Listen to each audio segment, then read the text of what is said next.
Can you lend me money for my mom's surgery? The poor girl begged, her voice cracking as tears streamed down her face, completely unaware that the man standing before her wasn't just anyone, but a multi-millionaire CEO whose single decision could mean life or death. She looked at him with desperate, wild hope, her mother's life hanging by a thread in the hospital room just floors above. But he looked at her with an intensity that made time stop, his expression unreadable, his silence deafening. Would he turn away like everyone else had? Or would he do something that would change everything? He studied her for what felt like an eternity, his eyes scanning her trembling hands, her hospital-stained clothes, the sheer exhaustion carved into her young face. But what he did next would shock everyone and leave her wondering if this stranger was an angel in disguise or if fate had finally decided to show mercy. Who was he really beneath that expensive suit and that calm, almost too calm demeanor? And why did his gaze hold a recognition, as if he had been waiting for this exact moment, for her in this sterile hospital hallway? Could asking a stranger for money really save her mother's life? Or was this the beginning of something far bigger, far more life-altering than either of them could possibly foresee? The fluorescent lights of St. Mercy Hospital buzzed overhead, casting a harsh, clinical glow on the white linoleum floors. Maya Torres pressed her back against the cold wall of the waiting area, her hands shaking so violently she had to clutch them together to stop the trembling. Her mother, Rosa Torres, lay in the ICU 3 floors above, her condition worsening by the hour. The doctors had been clear. Without surgery within the next 48 hours, her chances of survival dropped drastically. Maya had spent the last 6 hours begging. She had called every relative, every friend, every acquaintance whose number she still had saved. She had walked into 3 different banks, only to be turned away because she had no collateral, no credit, no hope. Her part-time job as a waitress barely covered rent and groceries. The $47,000 needed for the surgery might as well have been $47 million. She slid down the wall, exhaustion pulling at every muscle in her body. Her uniform still smelled of grease from her double shift earlier, the stains on her apron a testament to the life she had been fighting against for years. She was 23, but she felt ancient, worn down by poverty, by struggle, by the relentless weight of keeping both herself and her mother alive. That's when she saw him. He walked through the hospital corridor with a presence that didn't belong in this place of sickness and desperation. His suit was perfectly tailored, the kind that whispered wealth without shouting it. His shoes, polished leather that caught the harsh hospital lights, clicked softly against the floor. He carried himself with a quiet confidence, an authority that made people instinctively step aside. Maya didn't know why she did it.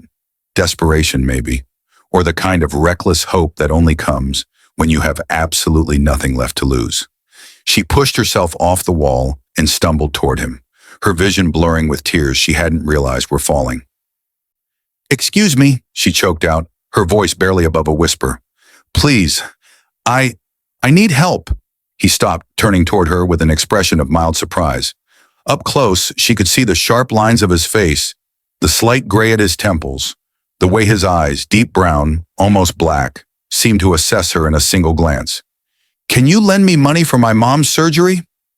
The words tumbled out in a rush, desperate and broken. "Please, she's dying.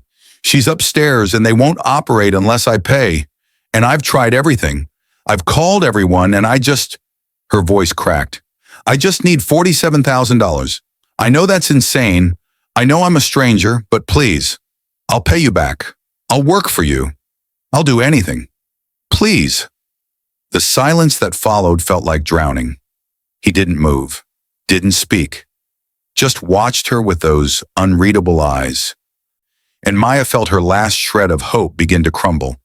Of course he would walk away. Why would someone like him care about someone like her? But then he spoke. "What's your name?" His voice was low, calm, measured. It cut through the chaos of her panic like a knife through silk. Maya, she stammered. "Maya Torres. And your mother?" "Rosa Torres. She has a heart condition. She needs emergency surgery. They said 48 hours, maybe less. And She couldn't finish. The words dissolved into sobs she could no longer contain. He studied her for another long moment, and Maya felt stripped bare under his gaze. Not in a cruel way, but in a way that made her feel seen, truly seen, for the first time in her life. "Come with me," he said finally. Maya blinked, confused. "What?" "Come with me," he repeated, already walking toward the elevator. "We're going to talk to the billing department."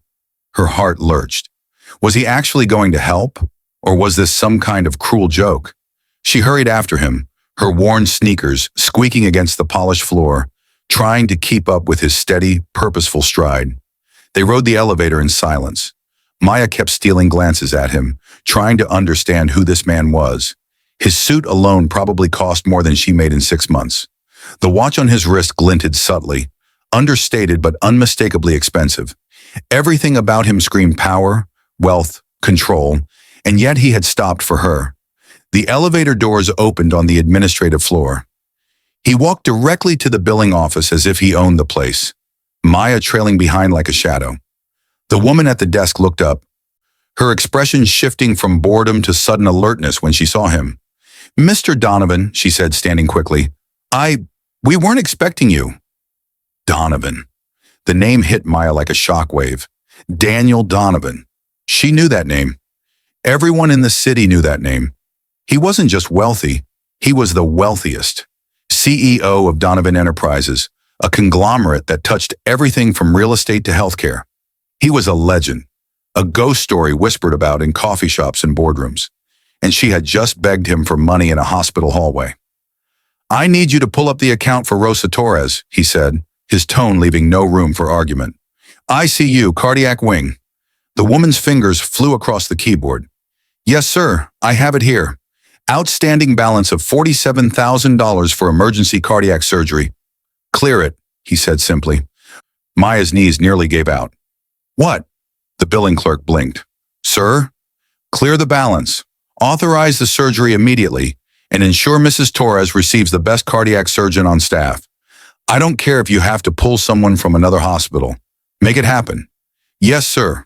Right away." Maya stood frozen, her mind unable to process what was happening. This couldn't be real. Things like this didn't happen to people like her. Daniel turned to her, and for the first time, his expression softened, just slightly. "Your mother will have her surgery tonight." I don't," Maya's voice failed. "Why? Why would you do this?" He studied her again, that same penetrating gaze that seemed to see straight through her. "Because some people fight harder than others. And that fight deserves to be acknowledged." Tears spilled down Maya's cheeks, hot and unstoppable. "Thank you," she whispered. "Thank you. I'll pay you back, I swear." He held up a hand. "We'll talk about that later.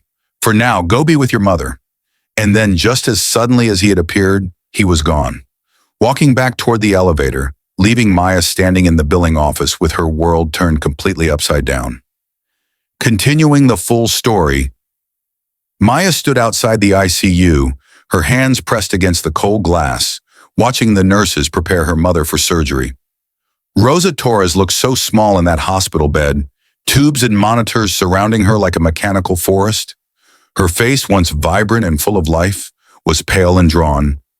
The lines of worry and hardship etched deeper than they should have been for a woman of 52. Maya's mind drifted back, unbidden, to memories she had tried so hard to bury. She was 7 years old, sitting on the cracked linoleum floor of their tiny kitchen, watching her mother count coins at the table.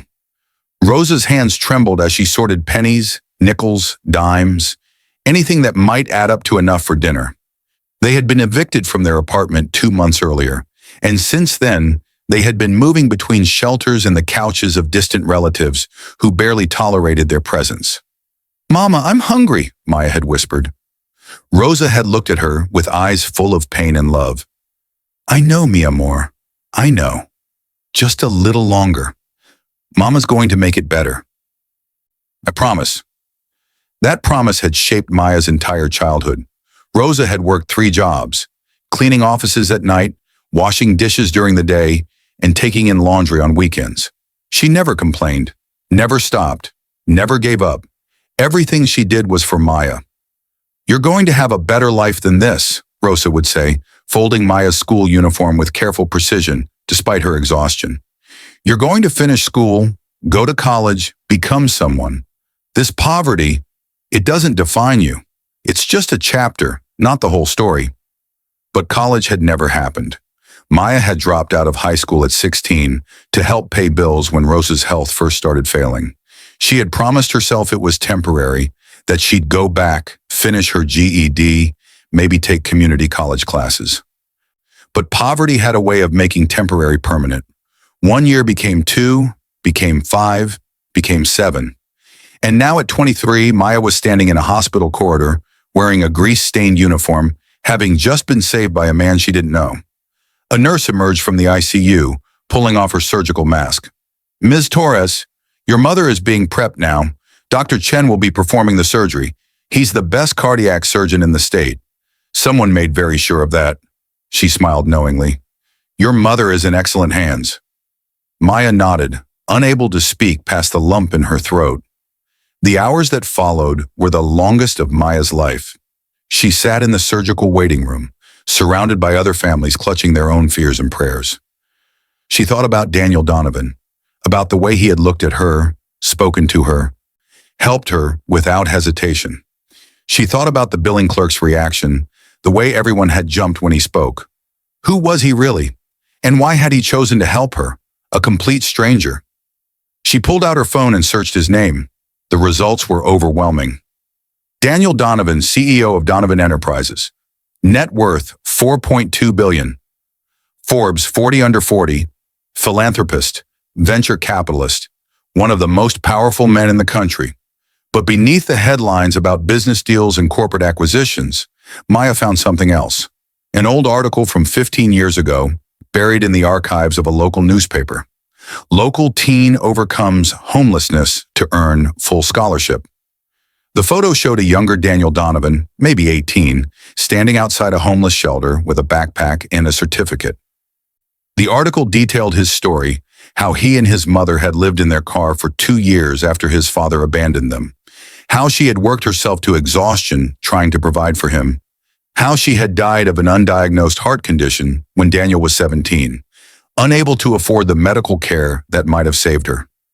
Maya's hands trembled as she read, her vision blurred with tears. He knew. He had known exactly what she was going through because he had lived it. "Ms. Torres?" Maya looked up sharply.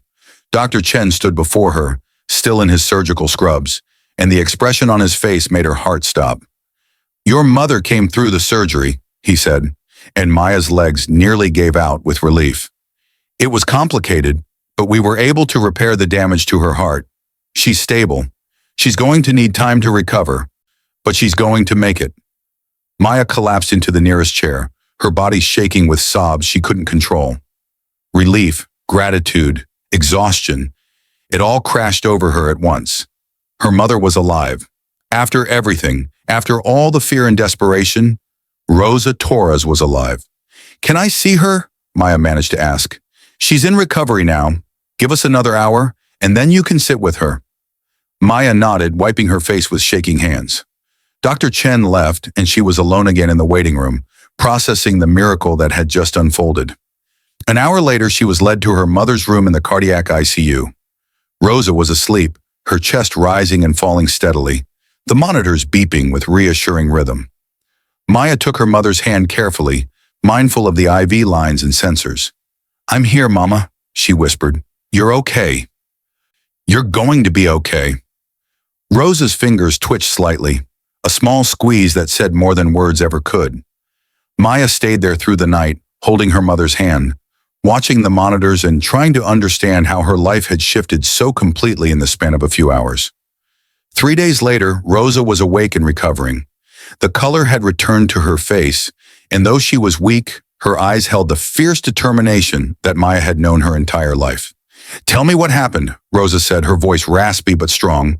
"The nurses said someone paid for everything. Who, mija? Who did this?" Maya hesitated. She had been wrestling with this question herself. "A man. His name is Daniel Donovan. He's very wealthy. A CEO. I asked him for help in the hallway and he just helped." Rosa's eyes widened.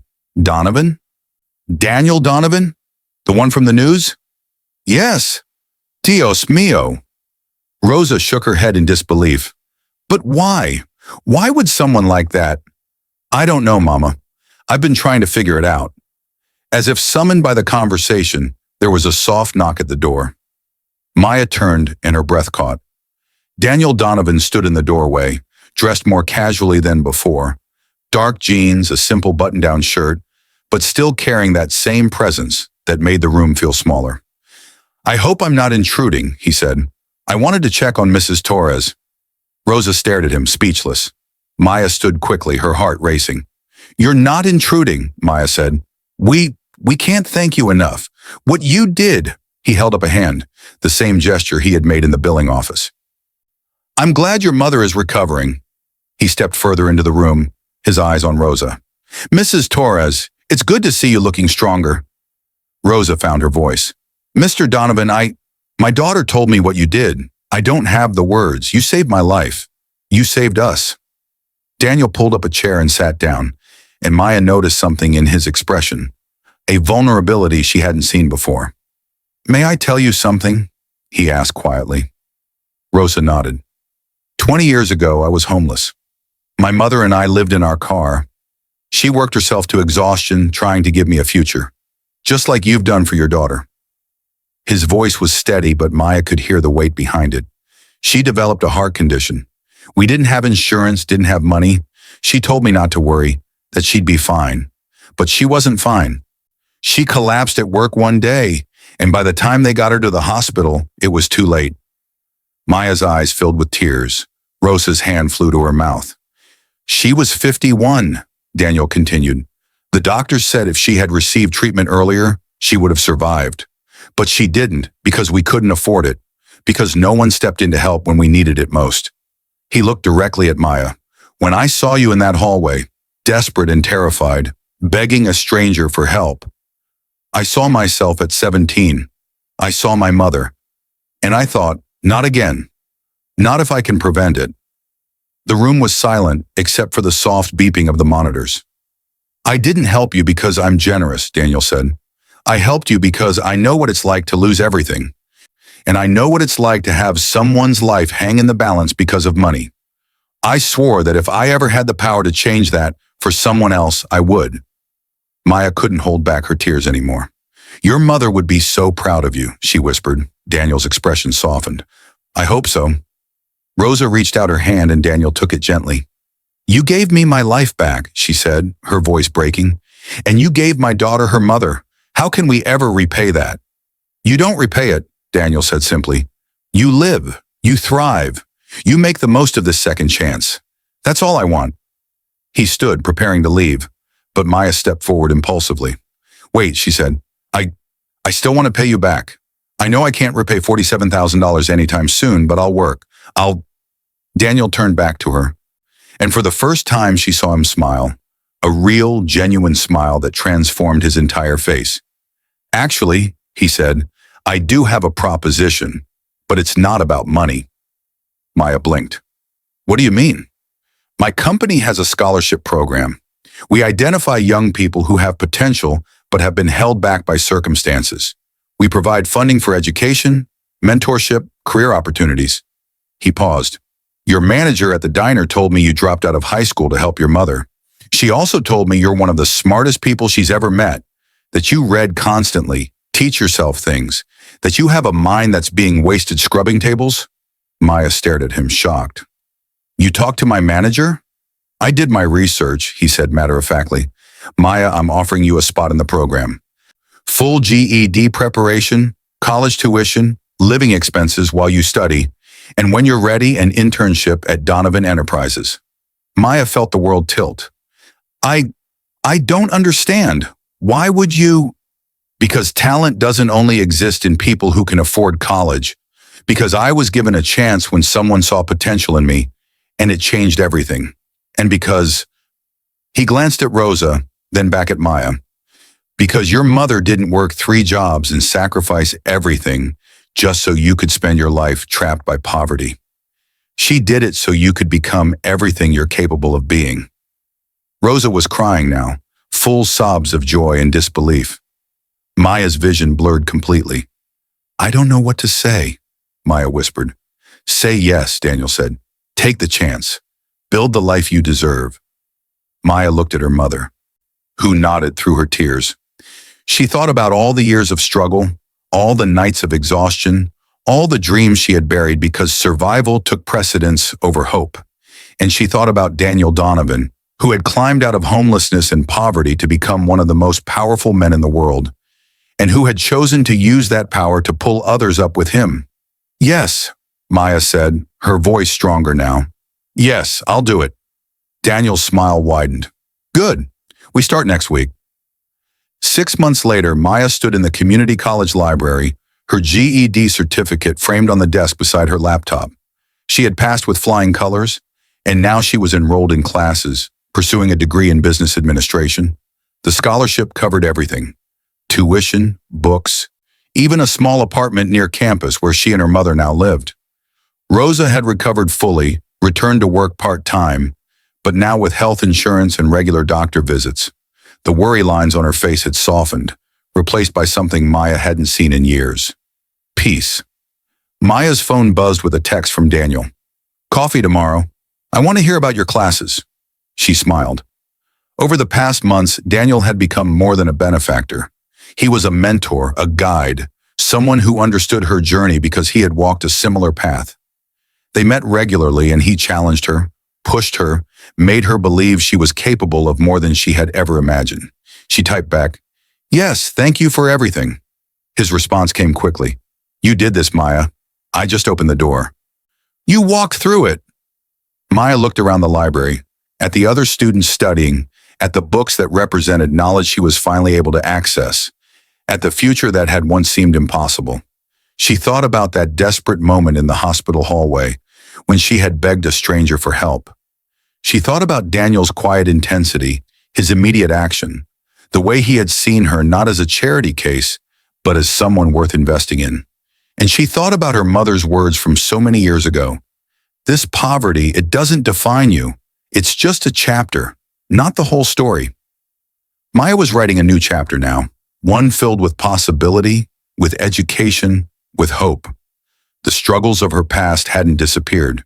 They were part of her, woven into her strength and resilience, but they no longer trapped her. She opened her laptop and began working on her essay for economics class. The topic, the role of compassion in economic systems. She smiled as she typed, knowing exactly what she wanted to say. 5 years later, Maya Torres graduated summa cum laude with a degree in business administration. Daniel Donovan sat in the audience next to Rosa Torres, both of them beaming with pride. After graduation, Maya joined Donovan Enterprises full-time, working in their charitable foundation division. Her job was to identify and support people like her, those trapped by circumstance but burning with potential. She never forgot the feeling of standing in that hospital hallway, desperate and terrified, asking a stranger for help. And she made it her mission to be for others what Daniel had been for her, a door opener, a believer, a reminder that one act of compassion could change everything. On her first day in the foundation office, Daniel stopped by with a gift, a pair of elegant professional shoes in a box tied with ribbon.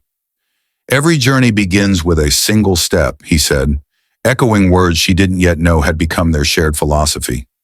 "These are for all the steps ahead." Maya looked at the shoes, then at Daniel, then at the office that represented everything she had fought for. "Thank you," she said, meaning it for so much more than shoes, for seeing me when I was invisible, for believing in me when I couldn't believe in myself, for showing me that miracles aren't just luck. They're what happens when compassion meets opportunity. Daniel smiled. "You were never invisible, Maya. You just needed someone to turn on the lights." And as Maya stepped into her new office, wearing shoes that fit perfectly, she knew with absolute certainty that she would spend the rest of her life doing exactly that, turning on lights for others still standing in the dark. Because sometimes all it takes is one person willing to help, one moment of compassion, one decision to see potential instead of poverty, and everything changes.